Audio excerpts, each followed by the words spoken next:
નર્મદા જિલ્લાના દાંદોદ તાલુકામાં આવેલા રામપુરા ઘાટથી શરૂ થતી નર્મદા ઉત્તર વાહિની પરિક્રમા માત્ર ધાર્મિક યાત્રા નથી, પરંતુ શ્રદ્ધા, પૌરાણિક અને આધ્યાત્મિક અનુભૂતિનો અનોખો સંયોગ છે.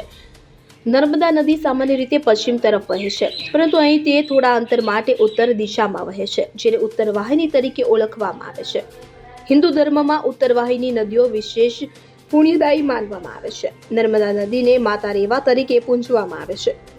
માન્યતા મુજબ નર્મદાના દર્શન માત્રથી જ પાપનો નાશ થાય છે, જ્યારે અન્ય નદીઓમાં સ્નાન જરૂરી ગણાય છે. ઉત્તર વાહિની પ્રવાહને ખાસ પવિત્ર માનવામાં આવે છે, કારણ કે તે આધ્યાત્મિક ઉર્જાનું પ્રતીક છે.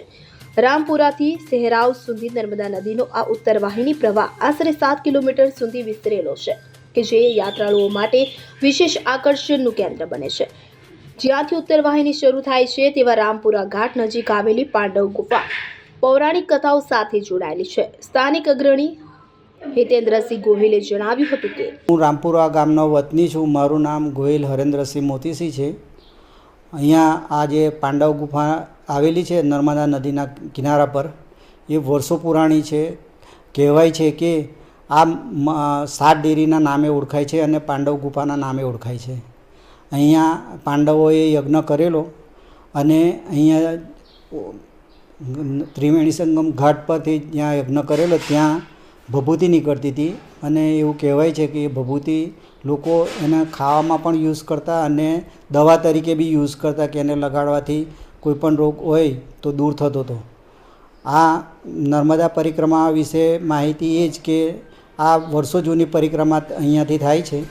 અહીંયા ત્રિવેણી સંગમ પરથી સ્નાન કરીને જવાનું હોય છે. ત્રિવેણી સંગમ એટલે કહેવાય છે કે અહીંયા નર્મદા નદી, ગુપ્ત ગોદાવરી અને કીડી મકોડીના 3નો સમન્વય એ જગ્યાએ થાય છે. ત્યાંથી લોકો સ્નાન કરી રણછોડજીએ આવીને દર્શન કરી પરિક્રમાની શરૂઆત કરે છે, અને પૂરી પરિક્રમાનો માર્ગ 14 કિલોમીટરનો છે, અને પરત થઈને અહીંયા રેંગણ વાસણ થઈને આવીને પરત આવીને સ્નાન કરી રણછોડજીએ દર્શન કરીને પરિક્રમા પૂર્ણ કરતા હોય છે.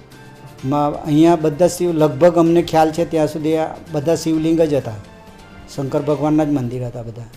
આ ગુફામાં પણ શંકર ભગવાનની જ મૂર્તિ છે. અહીંયા લાંબી પરિક્રમાવાળા લોકો અહીંયા આવીને દર્શન કરીને જ જતા હોય છે. ચોમાસામાં ગમે તેટલું પાણી આવે પણ અહીંયા ડૂબી જાય છે, પણ મંદિરને ધોવાણ થતું નથી. એ એની અલૌકિકતા બતાવે છે. દીપક જગતાપ સાથે CN24 ન્યૂઝ, રાજપીપળા.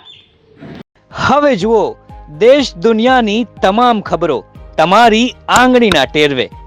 ઉઠાવો મોબાઈલ અને Google Play Store પરથી ડાઉનલોડ કરો અમારી CN24 ન્યૂઝ મોબાઈલ એપ.